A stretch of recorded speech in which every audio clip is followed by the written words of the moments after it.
उस बारे में मेरा यही कहना है कि अनफेयर हुआ मेरे साथ और नॉमिनेशन में मुझे जाना ही नहीं था, क्योंकि नॉमिनेशन जब नेजी भाई ने मुझे नॉमिनेट किया तो उनके पास कोई रीज़न नहीं था मुझे नॉमिनेट करने का, और बस अनफेयर लगा मुझे ये सब। पर लोगों का प्यार आपकी तरफ बहुत अलग है, जो आपके फैन फॉलोइंग है यूट्यूब से लेके इंस्टाग्राम से लेके जो भी सोशल मीडिया है वहाँ पे फैन फॉलोइंग बहुत अलग है।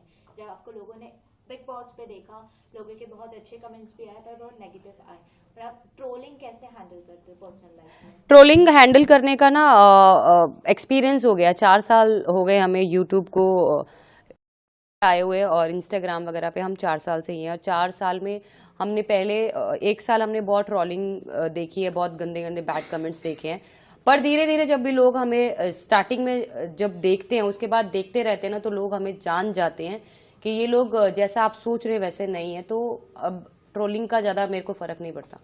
अगर बात करें हम आपकी पर्सनल लाइफ की, अरमान, कृतिका एंड आप तीनों की जोड़ी काफ़ी अलग रही है पूरे कहते हैं ना आजकल के इस ज़माने में ऐसी जोड़ी होती होगी, शायद पीछे होती होगी, पर आप ऑन द कैमरा आकर आप लोग ने आपकी जोड़ियाँ दिखाई है।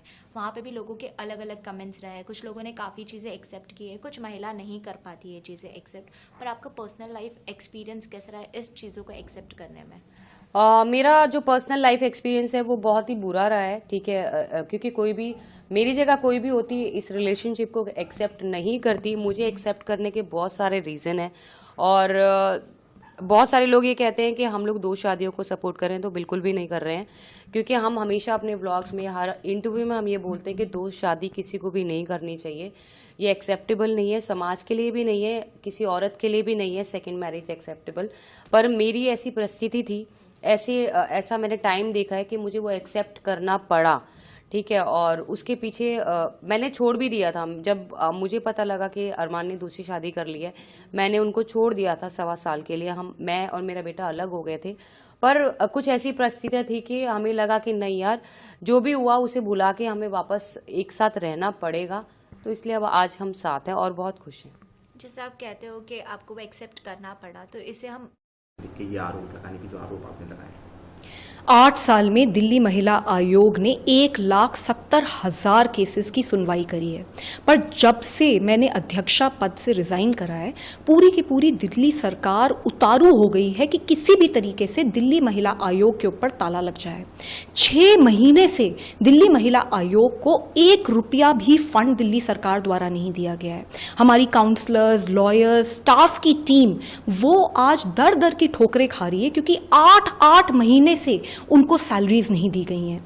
इनमें से कई लड़कियां खुद रेप सर्वाइवर्स हैं, एसिड अटैक सर्वाइवर्स हैं, कैंसर पीड़ित हैं, और उन तक को सैलरीज नहीं दी गई। इनमें से कई लड़कियों ने अपनी जान पे खेलकर कितनी बच्चियों को सेक्स ट्रैफिकर्स तक से बचाया गया है, पर आज यही लड़कियां भूखे पेट दूसरों की कंप्लेंट हैंडल करने के लिए मजबूर कर दी गई हैं। हम ये भी देख रहे हैं कि दिल्ली सरकार ने दिल्ली महिला आयोग का इस साल का बजट 30% घटा दिया है। दिल्ली महिला आयोग की अध्यक्षा का पद अभी तक खाली है, 6 महीने हो गए हैं। मेंबर्स के 2 पद खाली हैं, जिनमें से एक मेंबर तो दलित मेंबर होनी चाहिए, जो कि बिल्कुल अनिवार्य है, वो पद भी पिछले 1.5 साल से खाली है। और अब तो हद हो गई, 181 विमेन हेल्पलाइन, जिसको दिल्ली महिला आयोग ने इतना बड़ा बनाया कि आज 2000 से 4000 कॉल्स हर दिन उस हेल्पलाइन पे आती हैं। दूर दूर से लोग आते हैं, पूरे देश की राज्यों से लोग आते हैं, टीम्स आती हैं, सरकार से टीम्स आती हैं उसको स्टडी करने के लिए। इंटरनेशनल ऑर्गेनाइजेशंस आकर इस टीम को स्टडी करती है, इसकी फंक्शनिंग को अप्रिशिएट करती है, और उस 181 हेल्पलाइन को दिल्ली सरकार ने बंद कर दिया। आज कितनी शर्म की बात है कि rape capital of the world जिस राज्य को माना जाता है, उसकी 181 विमेन्स हेल्पलाइन बंद हो गई है। ये जो हमने टीम बनाई थी, ये जो हमने सिस्टम बनाया था, कभी भी अगर आप 181 हेल्पलाइन पे कॉल करोगे तो वहां से तुरंत एक लड़की आपके पास आती है और आपकी मदद करती है, पुलिस स्टेशन आपको लेके जाती है, हॉस्पिटल्स लेके जाती है। हजारों लड़कियों को हमने इस तरीके से रेस्क्यू करा, आज यही हेल्पलाइन बंद कर दी है। तो मैंने मुख्यमंत्री जी को, अरविंद केजरीवाल जी को पत्र लिखा है कि वो ऐसा कैसे कर सकते हैं, क्यों महिलाओं से दुश्मनी निकाली जा रही है, क्यों महिला आयोग के साथ इस तरीके से खिलवाड़ किया जा रहा है। जिस राज्य का महिला आयोग ही सशक्त नहीं होगा, उस राज्य की महिलाएं कैसे बचाई जाएंगी। आपने जो आरोप लगाए हैं, क्या वजह है, आपको क्या लगता है क्यों सरकार सिस्टमैटिक तरीके से पूरे आयोग को डिसफंक्शन करना चाह रही है? मैं ऐसा मानती हूँ कि सरकारें नहीं चाहती कि महिलाएं सशक्त हों। मैं ये मानती हूँ कि सरकार को जो महिलाएं सवाल उठाती हैं उनसे परेशानी है, उनसे परहेज़ है। आज दिल्ली महिला आयोग की एक बहुत बड़ी टीम है। आज दिल्ली सरकार जो सैलरीज नहीं दे रही है उससे भी 700 फैमिलीज़ अफेक्ट हो रही हैं डायरेक्टली, क्योंकि वो डायरेक्टली टीम हमारे साथ काम कर रही थी। तो इतनी सशक्त महिलाएं और सशक्त हों, मुझे लगता है कि सरकार को ये रास नहीं आ रहा। नहीं तो क्या कारण हो सकता है? बहुत ही शर्म की बात है, rape capital of the world जिस राज्य को माना जाता है, अगर उसके ही महिला आयोग को एक एक करके तोड़ा जाएगा तो फिर दिल्ली में महिलाएं कहाँ जाएंगी? मैंने अपने खून और पसीने से दिल्ली महिला आयोग को यहाँ तक ये रूप दिया था। मैंने और मेरी पूरी टीम ने मिलकर कई रातें हम लोगों ने काम करा है, हर हॉलिडे पे हम लोगों ने काम करा है, तब जाके दिल्ली महिला आयोग आज इतनी सशक्त ऑर्गेनाइजेशन बना था। पर बहुत शर्म की बात है कि जैसे ही मैंने रिज़ाइन करा, उस ऑर्गेनाइजेशन को कंटिन्यू करने के लिए, उस ऑर्गेनाइजेशन को बढ़ावा देने की जगह उल्टा उस ऑर्गेनाइजेशन पे ताले लगाने की प्रयास चल रहे हैं। कौन प्रयास कर रहा है, पूरी सरकार या कोई इंडिविजुअल? सबसे पहले तो उन्होंने ऐसा कोई बयान नहीं दिया। उन्होंने कहा जो हिंदू होने का ढोंग रचाकर अपनी राजनीति करते हैं उनके बारे में बयान दिया। उनमें और हमें बहुत जमीन आसमान का अंतर है। ये लोग अपनी राजनीति के लिए इस्तेमाल करते हैं हिंदू धर्म, और हम अपनी आस्था पे विश्वास रखते हैं। वो नफरत फैलाते हैं राजनीति की आड़ में और अपने धर्म के आधार पे। हम लोग प्यार और जो इंक्लूसिवनेस है, जो आइडिया है, ईथोस है हिंदू धर्म का, वो करते हैं। और आई थिंक राहुल गांधी जी ने वो बहुत स्पष्ट भी कर दिया कि ना ही बीजेपी हिंदू धर्म की ठेकेदार है, ना नरेंद्र मोदी हिंदू समाज है। वो बहुत स्पष्ट है। तो ये जो स्टेटमेंट तोड़ मोड़ कर किया जा रहा है, I think it's unfortunate. Uddhav साहब भी बहुत बार कह चुके हैं कि इनके हिंदुत्व में और हमारे हिंदुत्व में जमीन आसमान का अंतर है। हम भाईचारा फैलाते हैं और ये नफरत फैलाते हैं। और इनके कई बयान को राहुल गांधी के जो पार्लियामेंट में स्पीच है, कई से एक्सपंज कर दिया गया। अब देखिए ना किस तरीके की सेंसरशिप है कि वहां पे जब बोल रहे थे बीच में कितना इंटरप्शन हो रहा था। जानते 9 मिनिस्टर्स खड़े होकर बीच में बोल रहे हैं, और देश के इतिहास में पहली बार हुआ होगा कि प्रधानमंत्री भी आकर लीडर ऑफ ऑपोजिशन को बीच में रोक रहे हैं। ये कभी नहीं हुआ है इतिहास में। तो दिखाता है कि ये लोग, उन्होंने अपने मन में विपक्ष की भूमिका निभाना शुरू कर दिया है। क्योंकि कुछ दिनों की बात है, 4 दिन की चांदनी, फिर इनके लिए विपक्ष की ये समय है के लिए प्रोसेस को सिंप्लीफाई करने और लोगों को सहूलियत देने के लिए एक सिंगल विंडो पोर्टल लॉन्च किया गया। आज वाणिज्य एवं उद्योग विभाग के तरफ से एक सिंगल विंडो पोर्टल का शुभारंभ किए हैं। और वैसे तो पहले से इस प्रदेश में सिंगल विंडो पोर्टल सिस्टम था, लेकिन उसको और अपडेट करके आज लॉन्च किए हैं। और इससे जो भी यहाँ पर उद्योग स्थापित करना चाहेंगे उनको एक जगह और कम समय में सारी उनकी जो आवश्यकता है उसका समाधान होगा, और निश्चित रूप से उनकी रुचि भी बढ़ेगी। और जिस तरह से छत्तीसगढ़ में उद्योग की बहुत संभावनाएं हैं, और निश्चित रूप से इस सिंगल विंडो पोर्टल के लॉन्च से मतलब उद्योग के जगत में लाभ होगा। सर, इसमें जॉब क्रिएशन की भी बातें हैं। वो तो जॉब तो होगा ही। अब उद्योग लगेगा तो बिना जॉब के तो होगा नहीं, जॉब तो मिलेगा ही लोगों को। मेरा नाम है जेपी झाला, डेप्यूटी कलेक्टर। सर जी, ये कितने रास्ते बंद हुए और कितने गांव संपर्क हुए हैं, क्या हाल है? अभी तक जूनागढ़ में स्टेट हाईवे है, वो 3 बंद हो चुके। जो मेजर डिस्ट्रिक्ट कनेक्टिंग रोड होते हैं वो 6 बंद हो चुके, और पंचायत के 40 रोड बंद हो चुके हैं। और संपर्क जहाँ पे नहीं किया जा सकता, ऐसे 29 विलेजेस है, वो ओवर टॉपिंग के कारण है, मतलब कि ज्यादा बारिश के कारण वहाँ पे जा नहीं सकते। बाकी वहाँ पे लोग सेफ है, अभी कोई ऐसा स्थानांतरण का कोई प्रश्न नहीं है। और धीरे धीरे पानी कम हो जाएगा, उसके बाद सिचुएशन कंट्रोल में आ जाएगा। हाँ, और जो नीचाण वाले गांव हैं, मतलब कि लो लाइन एरिया है, वहाँ पे जहाँ पे हमको डैम्स का ओवरफ्लोइंग का डेटा मिला है, वहाँ पे हमने अलर्ट जारी कर दिया है और पुलिस का बंदोबस्त भी गोठा दिया है। जहाँ पे वो पानी ज्यादा बढ़ गया है, वो रास्ते बंद करवा दिए हैं। तो जो पेड़ इलाका है उसमें पानी हाँ, गेड़ इलाके में भी वो अभी सिचुएशन कंट्रोल में है और एक एनडीआरएफ केशोद में डिप्लॉय किया है और एक एसडीआरएफ यहाँ पे स्टैंड बाय जूनागढ़ सिटी में है। और क्या हालत है? ओवरऑल अभी सिचुएशन कंट्रोल में है, हैवी रेन है मगर सिचुएशन कंट्रोल में है। नहीं, मैं इस मंदिर जो परिचालना कमेटी है, मैनेजिंग कमेटी, उसका मैं मेंबर हूं। तो इसके बारे में मैं लास्ट ईयर इसके बारे में एक क्वेश्चन किया था और हमारा चेयरमैन सर को भी लिखा था कि रत्न भंडार के बारे में जो 2018 में जो कमेटी गए थे रत्न भंडार को देखने के लिए और खोलने के लिए, तो उसी टाइम ये पता चला था कि मंदिर के अंदर जो रत्न भंडार है उसमें बहुत सारे जगह में क्रैक्स है, वाटर सीपेज कर रहा है, कुछ जगह पे पत्थर पड़ा हुआ है ऊपर से निकल के और कुछ जगह पे क्रैक्स है। ये सब चीज जानने के बाद 6 साल बीत गया, उसके अंदर वो रिपेयर नहीं हुआ। जो एएसआई ने 2022 में एक रिपोर्ट दिया कि श्री मंदिर को लिखा कि हम लोग को जल्दी से जल्दी दीजिए, हम लोग रिपेयर करना चाहते हैं रत्न भंडार को। तब 8 महीना तक वो लेटर को रुक गया, कोई भी परिचालना कमेटी में इसके ऊपर बात नहीं हुआ। मैं तब फिर परिचालना कमेटी में चेयरमैन जी को ये लेटर लिखा कि आपके पास एएसआई ने एक लेटर लिखा हुआ है जिसमें कि उनको अर्जेंसी चाहिए रत्न भंडार रिपेयर करने के लिए। तब भी उसके बाद जाके ये आलोचना हुआ, कमेटी हुआ, जो भी हुआ। अभी भी जो रिसेंटली लेजर स्कैनिंग हुआ था उसका लेजर स्कैनिंग का रिपोर्ट लास्ट फरवरी में आया कि आउटडोर का लेजर स्कैनिंग, उसमें बहुत सारे जगह में क्रैक्स है। तो मेरा ये अनुरोध था कि इतना साल हो गया, अभी इसके अंदर कितना पानी गया होगा, कितना कुछ खराब हुआ होगा। पहले मंदिर, उसके बाद जो रत्न को हम लोग गिनेंगे, जो भी होगा। मंदिर सुरक्षित रहना बहुत जरूरी है और सबके लिए भी है। भगवान और मंदिर ये दोनों को सुरक्षित रखना हमारा कर्तव्य है आज भक्त। तो ये क्यों नहीं हुआ है? तो इसलिए मैंने ऑनरेबल सीएम साहब को ये अनुरोध किया हूँ। आज मैंने खुद मिलके उनको ये अनुरोध किया कि क्योंकि गवर्नमेंट की तरफ से ये पूरा क्लियर है कि रत्न भंडार वो खुलेंगे। जिस तरीके से 4 दरवाजा को बंद करके रखा हुआ था और एक डिसीजन लेके जिस दिन गवर्नमेंट फॉर्म हुआ नेक्स्ट डे मॉर्निंग ही 4 दरवाजा खुला हर कोई भक्त के लिए। उस तरीके से गवर्नमेंट ने डिसीजन लिया है कि रत्न भंडार जरूर खुलेगा। बट उसमें हमने ये अनुरोध किया है कि जो एएसआई की तरफ से जब रथ यात्रा होता है उसी समय महाप्रभु जब गुंडीचा मंदिर जाते हैं तो उसी समय मंदिर खाली होता है, हर कोई जगह पे एएसआई रिपेयर करता है।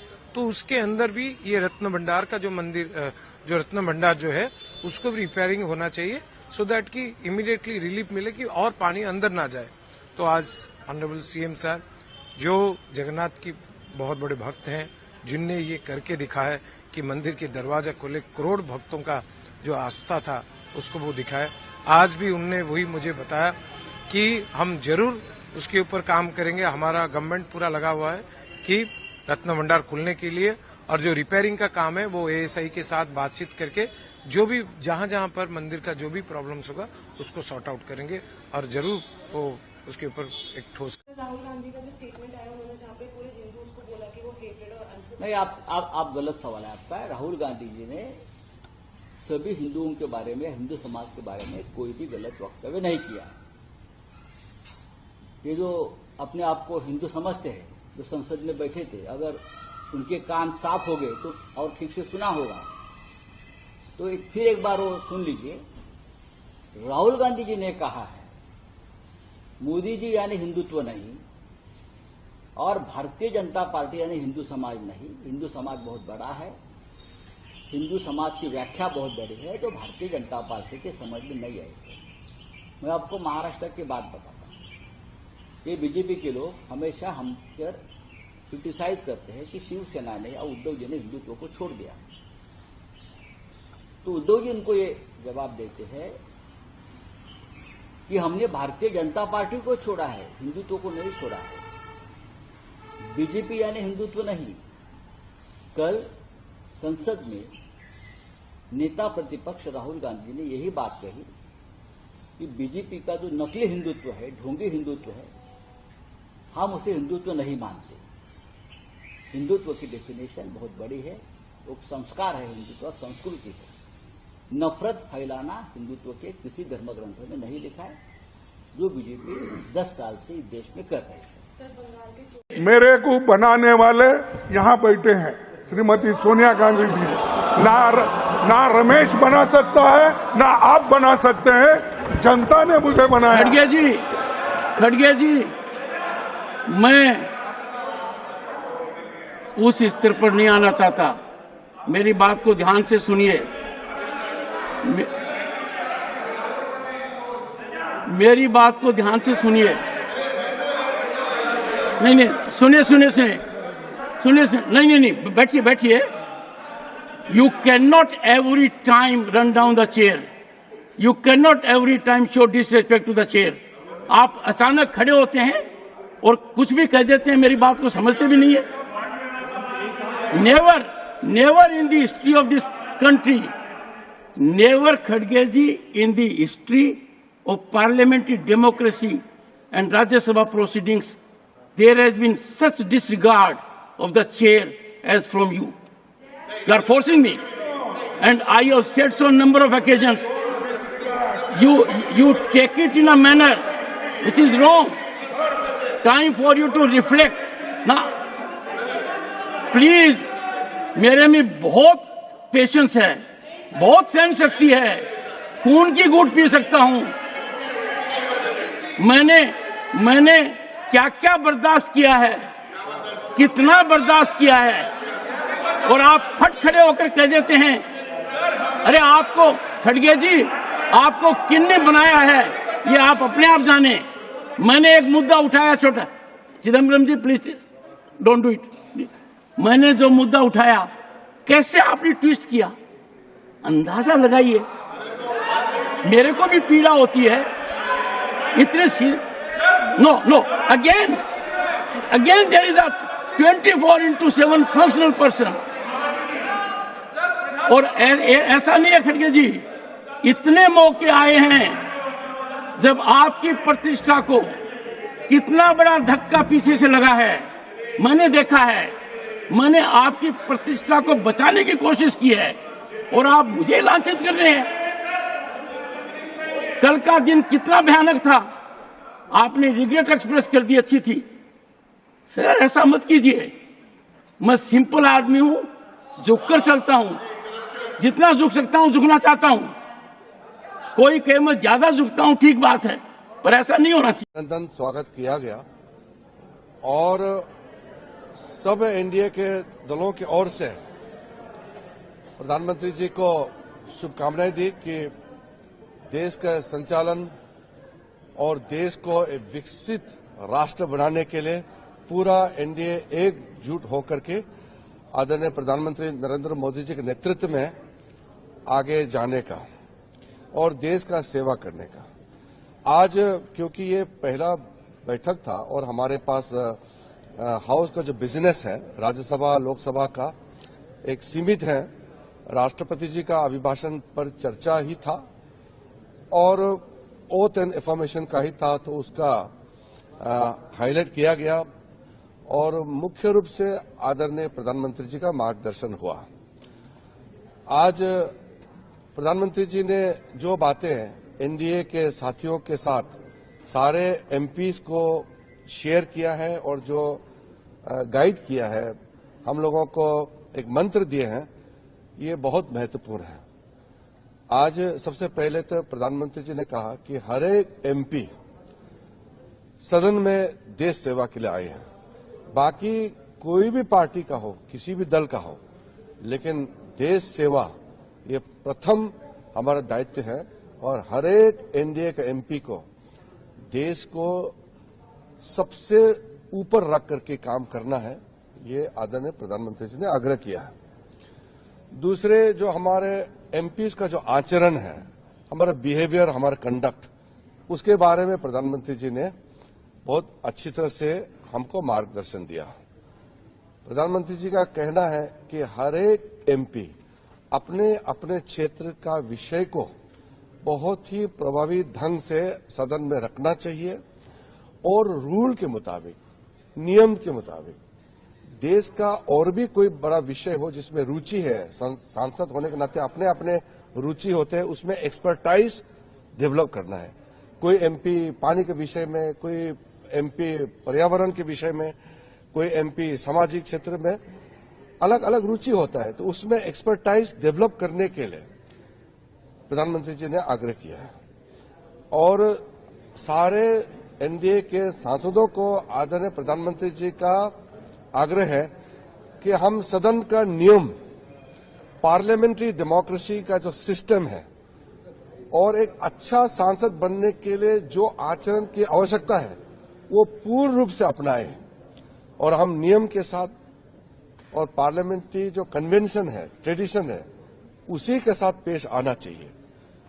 तो ये प्रधानमंत्री जी का जो मार्गदर्शन रही है, मैं मानता हूं कि हर एक एमपी को, खास करके जो पहले बार चुन के आए हैं, ऐसे सांसदों के लिए बहुत अच्छा मंत्र दिया है और प्रधानमंत्री जी के बात को सुन करके एक अच्छा प्रभावी सांसद बनने में पूरा आगे मौका मिलेगा और इसी मंत्र के साथ हम सब चलेंगे, ये हमने तय किया है। और एनडीए का कोऑर्डिनेशन, फ्लोर कोऑर्डिनेशन, एकजुट में काम करने का बहुत अच्छा स्वरूप आज देखने को मिला है और मैं आदरणीय प्रधानमंत्री जी को धन्यवाद देता हूं कि हमारे पहले एनडीए पार्लियामेंट्री पार्टी मीटिंग में आकर के हम सबको मार्गदर्शन दिया और सारे एनडीए के साथियों को मैं धन्यवाद देना चाहता हूं।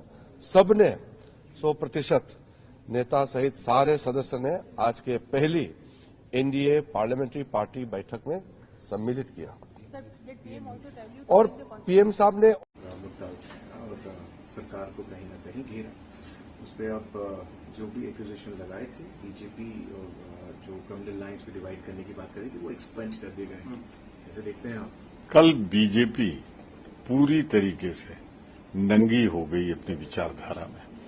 राहुल गांधी ने ये साबित कर दिया अपने भाषण में कि सच्चा हिंदुत्व क्या है और हम हिंदुत्व के पुजारी हैं और भारतीय जनता पार्टी हिंदुत्व की व्यापारी है, वो राजनीति के लिए सौदा करती है।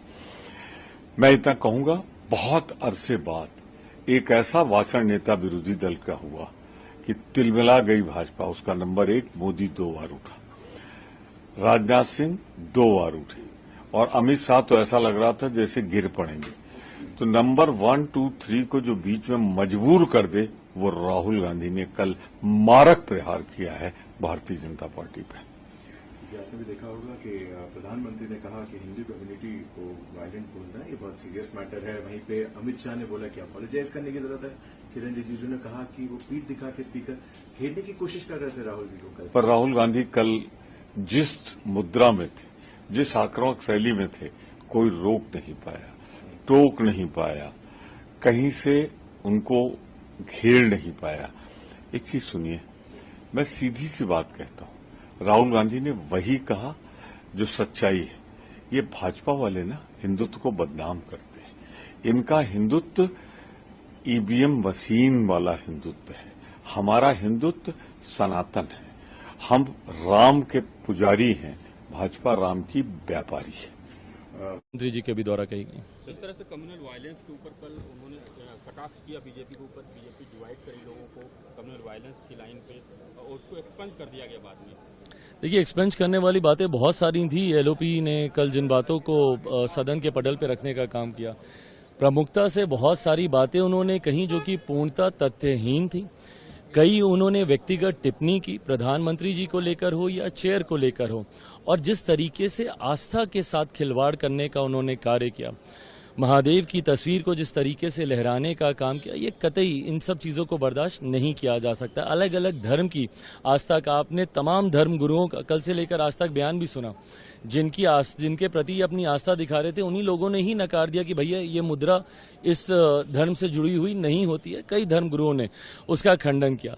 बहरहाल, मैं भी हिंदू धर्म में आस्था रखता हूं, महादेव का मैं भक्त हूं। ऐसे में जिस तरीके से कल उनका आचरण था, तस्वीर को लहराना, टेबल के ऊपर रख देना, उसके ऊपर कागज पत्री रख देना, कतई इस बात को कोई बर्दाश्त नहीं कर सकता। और जिस तरीके से हिंदू भावनाओं को ठेस पहुंचाने का काम किया गया, जिस तरीके से ब्लैक एंड व्हाइट शब्दों में कहा कि हिंदू हिंसा को फैलाते हैं, ये कतई कोई भी हिंदू, कोई भी व्यक्ति जो कि इस धर्म में आस्था रखता है, जो सनातन में, पर दिक्कत ये ना कि इन लोगों का गठबंधन ही ये सोच रखता है। जिस गठबंधन का ये लोग हिस्सा हैं या जिस गठबंधन को ये लोग लीड कर रहे हैं, बगल में जब डीएमके के लोग बैठे हुए हैं तो आप और क्या बात बोलेंगे। जो लोग सनातन को एक बीमारी बताने का काम करते हैं तो ये लोग उसी सोच से प्रभावित हैं और उन्हीं शब्दों को सदन के पटल में रखते हैं जिसको देश की एक बड़ी आबादी अस्वीकार करती है। गांधी जिस तरीके से हिंदुओं पर उन्होंने टिप्पणी की और बाद में राहुल गांधी जी अपरिपक्व है, अभी परिपक्वता नहीं आई है। विरोधी दल के नेता जरूर हो गए हैं लेकिन परिपक्व नहीं हुए। भाषण उनका कल था, ऐसा बोल रहे थे जैसे लगता है आम सभा में भाषण दे रहे, कोई तथ्य नहीं, कोई सच्चाई नहीं, और कुछ भी जो बोलना है, आरोप लगाना है, इसके हिसाब से बोल रहे हैं। तो इसलिए परिपक्वता लाना चाहिए। अगर विपक्ष के नेता बने हैं तो उनमें परिपक्वता लाना चाहिए। सर, ये कहा कि रिलीजन के आधार पर लोगों को बांटते हैं, ये कोई नहीं बांटता है रिलीजन के, किसी धर्म के आधार पर किसी धर्म को आप अगर पर हमला करिएगा तो इस देश में आप एक धार्मिक उन्माद फैलाने का वातावरण पैदा करेंगे। राहुल गांधी ने जो कल जिस तरीके का हिंसा फैलाते हैं हिंदू और हालांकि उनके कुछ कार्य किया गया है, क्या मुझे लगता है कि राहुल गांधी जी ने जो मतलब बयान दिया है वो नियम के मुताबिक नहीं है। मतलब राहुल गांधी जी दिखा रहे थे, राहुल गांधी मोदी जी की बात हो रही थी, राहुल गांधी जी खुद से नेता बन रहे तो अच्छी बात है। उन्होंने नियम के मुताबिक काम करना चाहिए। 5 बार मतलब लोकसभा के चुनाव रहे हैं और इसलिए मुझे लगता है कि उन्होंने मतलब नियम के मुताबिक काम करने की आवश्यकता है। ज़्यादा उल्टी सीधी बात करने से मतलब काम नहीं चलेगा। विपक्ष अगर जो नेता होता है उन्होंने नियम के मुताबिक अपनी भूमिका रखनी चाहिए। उन्होंने हिंदू जो है बीजेपी के जो हिंदू है हिंसावादी है, इसी तरह की बयानबाजी की है। और हिंदू अगर हिंसावादी है तो फिर राहुल गांधी हिंसावादी है, ऐसा सवाल उनको पूछना चाहते हैं। इसी तरह किसी कम्युनिटी को उसी तरह ठीक नहीं है। हिंसावाद का सब लोग विरोध कर देते हैं, जहाँ भी हिंसावाद होगा उसका हम थोड़ा विरोध करेंगे, लेकिन इसी तरह की भूमिका रखना ठीक नहीं है। राहुल गांधी ने जिस तरीके से कल बयान संसद में दिया है हिंदुओं को लेकर, किस तरीके से आप इसे देख रहे हैं? देखिए, जिस तरह से लोकसभा के अंदर राहुल गांधी ने बयान दिया है उसकी जितनी निंदा की जाए वो कम है। और जिस प्रकार से उन्होंने पूरे हिंदू समाज को जो है हिंसक बताया है वो बहुत ही निंदनीय है। और ये हमेशा से हिंदू समाज का अपमान करने में अपने को गर्व महसूस करते हैं। और आपने देखा होगा पिछले दिनों इनकी पार्टी के और इनके सहयोगी लोग सनातन को गाली दे रहे थे, भगवान राम के मंदिर का विरोध कर रहे थे। और राहुल गांधी विपक्ष के नेता हैं, विपक्ष के नेता का पद बहुत गरिमामयी होता है, उनको गंभीर होना चाहिए। मैं तो यही कहूंगा कि भगवान उनको सद्बुद्धि दे। ये राहुल गांधी का बयान बहुत ही दुखद है। भारत के हिंदू समाज के लोग कभी इसको स्वीकार नहीं करेंगे। इसकी हम कड़ी निंदा करते हैं, भर्त्सना करते हैं और आने वाले समय में हिंदू समाज इसका जरूर अपने मन में पीड़ा महसूस करेगा और आने वाले समय में इसका जवाब अवश्य राहुल गांधी जी को मिलेगा। ऑथेंटिकेशन लाइए जो बातें आपने। देखिए, एक बात समझिए, सनातन धर्म और आध्यात्मिकता का तो इनको कोई पता है नहीं। और शिव परिवार, शिव जो आराध्य गुरु थे, जिसने वसुधैव कुटुंबकम सर्वधर्म संभव और सार्वभौमिकता की बात की, और उनका बहुत था आत्म मोक्षार्थम जगत हिताय, संपूर्ण मानव और विश्व का कल्याण और खुद का मोक्ष। तो इस भाव से तो इन्हें कोई लेना देना नहीं। ये कट्टरवाद हिंदुत्व की बात करने वाले जो लोग हैं, जो नफरत को आधार मानते हैं, न शिव ने, न कृष्ण ने, न बुद्ध ने, न कबीर ने, न मोहम्मद ने, न राम ने, किसी ने भी प्रेम के अलावा दूसरे रास्ते नहीं अपनाए। कभी भी बदले की भावना से किसी इष्ट ने, ईश्वर ने और किसी साहित्यकारों ने काम नहीं किया भारत में। आप उठा के देख लो, इवन सुभाष चंद्र बोस हो, भगत सिंह हो, चाहे महात्मा गांधी हो, चाहे कोई भी, किसी को उठा को। और जिस तरीके से आज समाज बट रहे हैं, जाति के आधार पर, नफरत के आधार पर, धर्म और मजहब के आधार पर। हमारा देश धर्मों और मजहबों का नहीं, आध्यात्मिकता का है, मानवता का है। और राहुल गांधी जी ने उसी बात का जिक्र किया कि आप नफरत वाले जो बीजेपी, आरएसएस और मोदी जी आप हैं, आप हमेशा समाज को तोड़ने वालों में से हैं, नफरत में से हैं। तो आप इसको लिख लीजिए सादे कागज पे कि आप सनातनी हिंदू नहीं हो सकते। तो जो सामने है, जो सही है तो सही है। उन्होंने अग्निवीर की चर्चा की, उन्होंने जीएसटी की चर्चा की, नोटबंदी की चर्चा की, उन्होंने सारे मुद्दे पर अपनी बात रखी। तो ये जब सारे मुद्दों पर अपनी बात रखे तो आप इसको समझिए ना कि ये मुद्दे पर बात नहीं करते हैं, ये नीड्स पे बात नहीं करेंगे, महंगाई पर बात नहीं करेंगे, ये बात सहारा वर्कर्स की पर बात नहीं करेंगे, आंगनबाड़ी पे नहीं करेंगे, ममता आशा पे नहीं करेंगे, रसोईया पे नहीं करेंगे, ये बात 46 लाख जो कोरोना में मरे थे उसको पैसा नहीं दिया गया उस पे नहीं करेंगे, ये बात बेटियों की सुरक्षा पे नहीं करेंगे, ये मुद्दों पे नहीं करेंगे। ये सारी बातों को हिंदू मुसलमान के बीच ले जाएंगे। जब आप इतना इंटरनेशनली और प्रधानमंत्री हमारे सशक्त हैं तो यार नेहरू जी, इंदिरा जी, राजीव जी और राहुल चालीसा छोड़िए ना, कांग्रेस चालीसा बंद कर दीजिए और विकास चालीसा शुरू करिए। क्या दिक्कत है विकास की बात करने में? बिल्कुल अलग कीजिए, छोड़ दीजिए।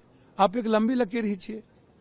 आप खुद के प्रति ईमानदार नहीं है, दूसरों के प्रति ईमानदार कैसे रहिएगा? तो ईमानदार तो ये लोग खुद के प्रति नहीं है, जो आप शपथ लिए हैं उसके प्रति भी ईमानदार नहीं है, और दूसरों का को मौका नहीं देते, सही बोलने की ताकत नहीं है, सुनने की ताकत नहीं है। ये कहां से होगा? आप हमें बताओ। तो सुनने की साहस रखिए ना। सहमति असहमति होगी, विचारों में तो भाई में मतभेद होता है, मनभेद होता है, तो ये मतभेद किस बात का है? तो विचार अलग अलग धारा है। तो राहुल गांधी जी ने आपको जगाया है, आपको आईना दिखाया है कि अब भी वक्त है, जगिए। और आप उसको अहंकार में लेते हैं, तो अहंकार को अब छोड़िए और भारत के विकास